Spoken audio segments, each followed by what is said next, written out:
It's now time to add the jack rail filler strip to the jack rail. Before gluing the strip in, don't forget to take off the old felt from the jack rail. Take your jack rail filler strip and some jack rail felt. Cut the appropriate amount of felt for the jack rail filler strip.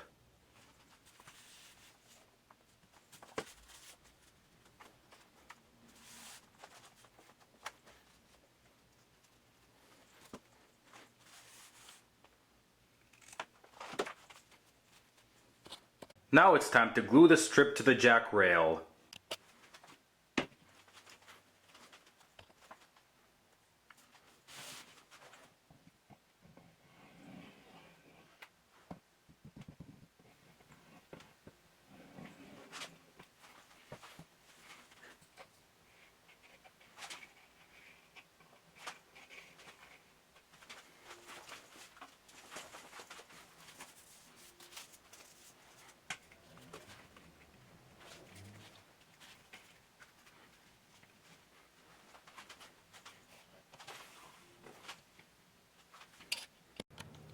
Now that the glue has dried, it's time to add the jack rail felt.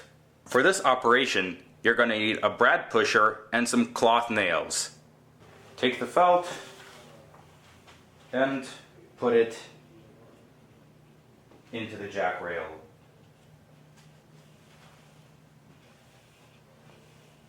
Make sure that it's snug in there.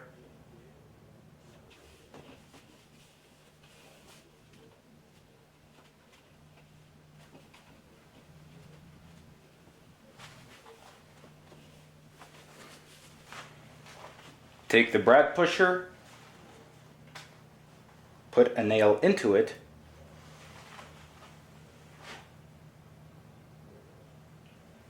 and simply push.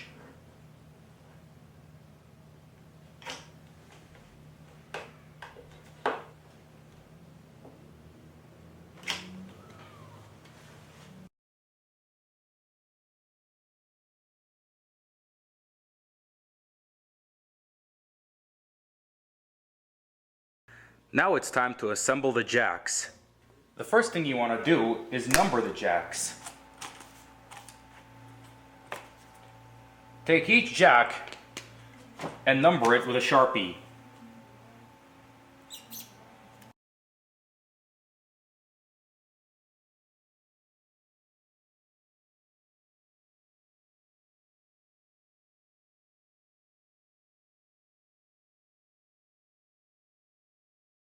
It's now time to insert the tongues into the jacks. To install the tongue, simply take it, push the square part through the lower hole of the jack, and then push the square part through the upper part. Now, the circular part of the tongue should be aligned with the circular space in the jack. Simply depress it into the hole, and you're done.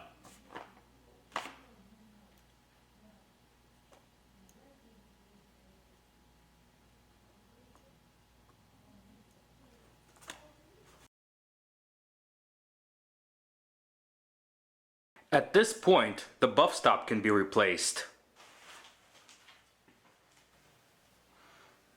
Get the buff stop and place it back where it was.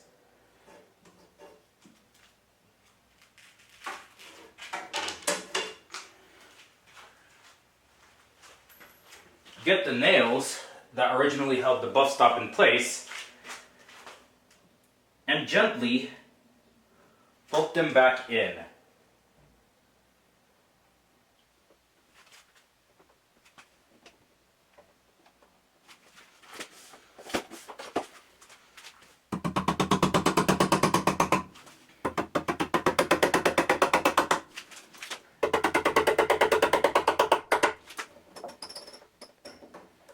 Don't hammer these in too tight, because the buff stop still needs to move freely.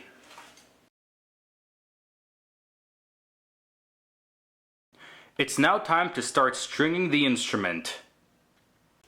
Begin stringing the instrument, starting from the bass first and working your way up to the treble.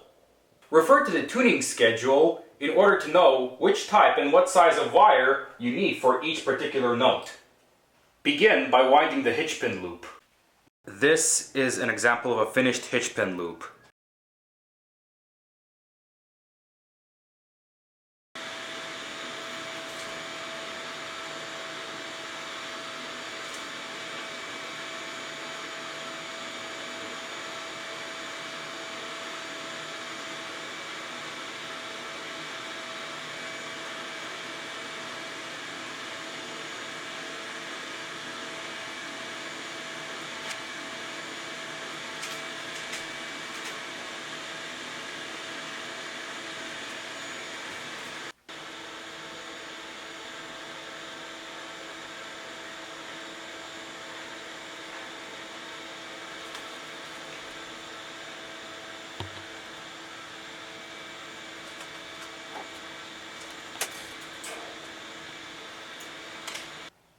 After the loop is made, hook it onto the hitch pin.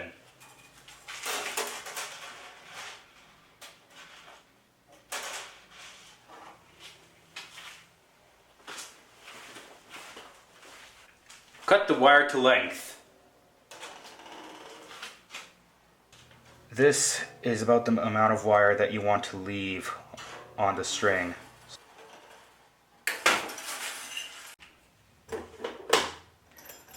Once the string is cut to length, roll it onto the tuning pin.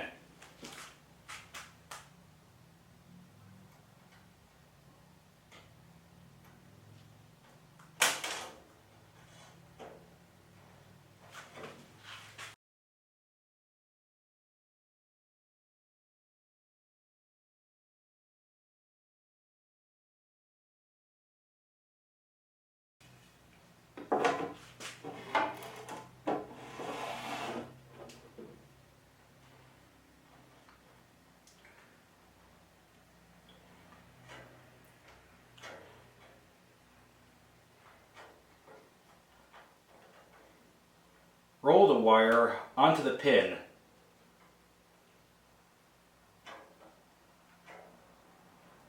It should sit neatly in a nice coil.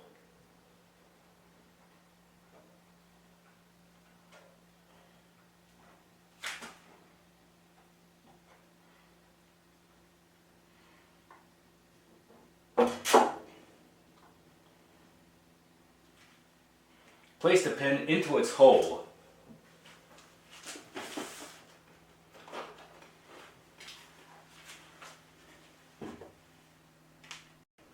Then, using a small hammer, tap lightly on the pin and hammer it in.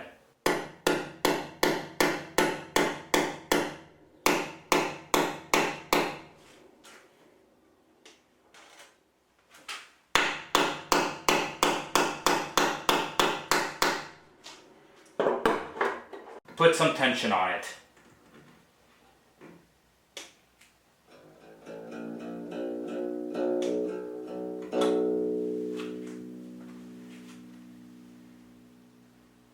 Do this with each string. When pounding in the tuning pins, it's always useful to have a block like this to indicate their height.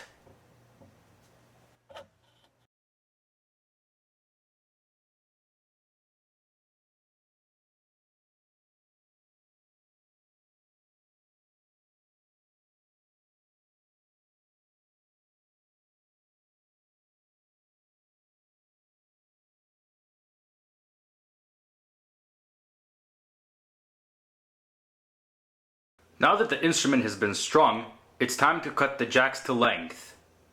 Temporarily, place the keyboard back into the instrument.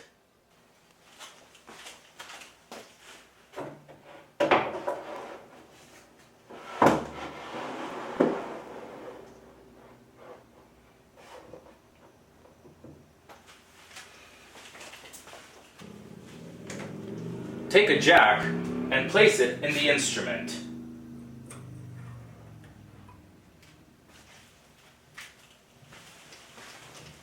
As you can see, this jack is far too high for this instrument, and therefore needs to be cut at the bottom.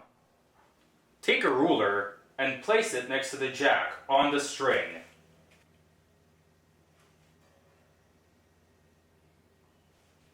Measure the distance between the string and the hole that is made for the quill. In this case, it seems to be about 6 centimeters.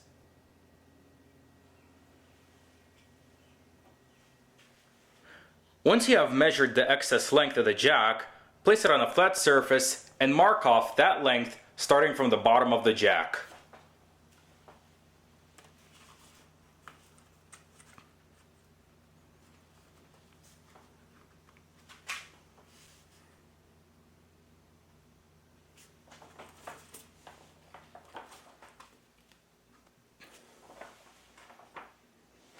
Now, saw off the bottom of the jack along that line. Here, we're using a small power saw. In order to cut the jacks, I'm going to make a little jig.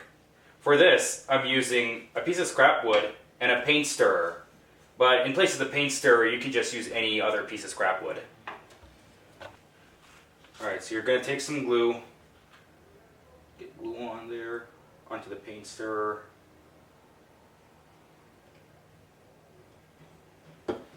Then take a piece of scrap wood and spread that.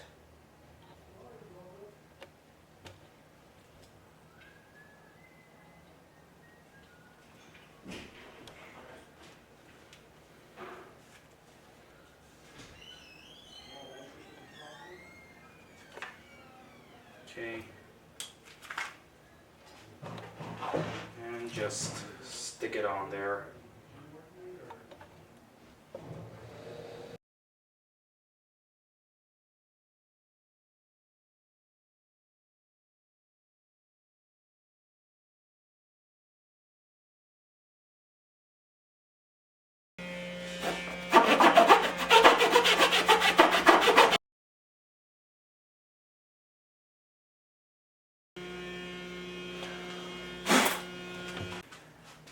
So now I'm going to use my jack cutting jig to actually cut this jack.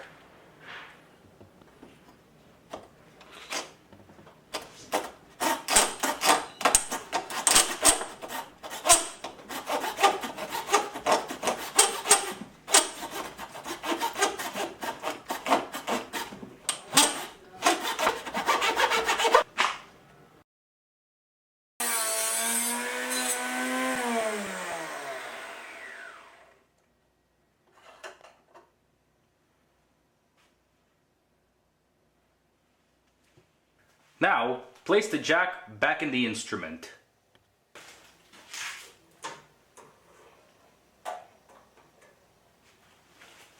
Here, the jack is still a little too high, and therefore we must cut it again. Ideally, the hole for the quill should be about 1/16 of an inch under the string.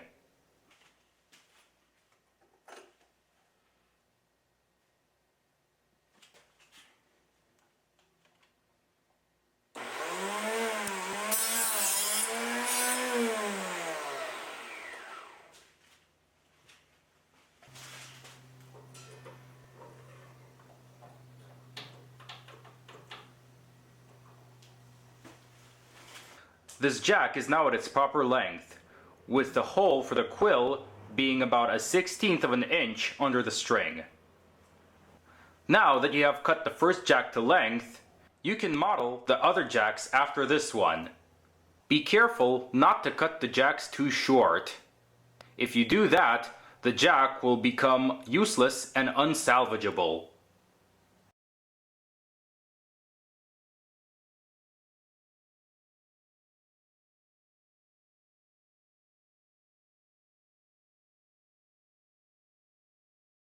Now that the jacks have been cut to length, place them in the instrument and make sure that they move freely in the register.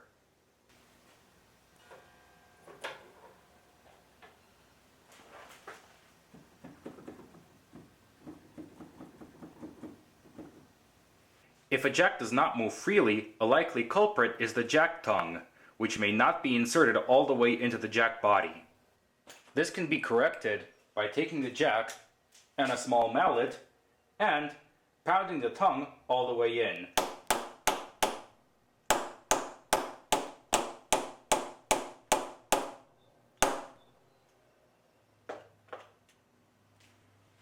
Now it's time to insert the plectra into the jacks. For the first 15 notes, I'm going to use plectra that are 25 thousandths of an inch thick. These thicker plectra allow for a stronger sound. For the rest of the notes, I'm going to use plectra that are 20 thousandths of an inch. To insert the plectra into the jack, first, take the jack and the plectra. Simply slide the two together.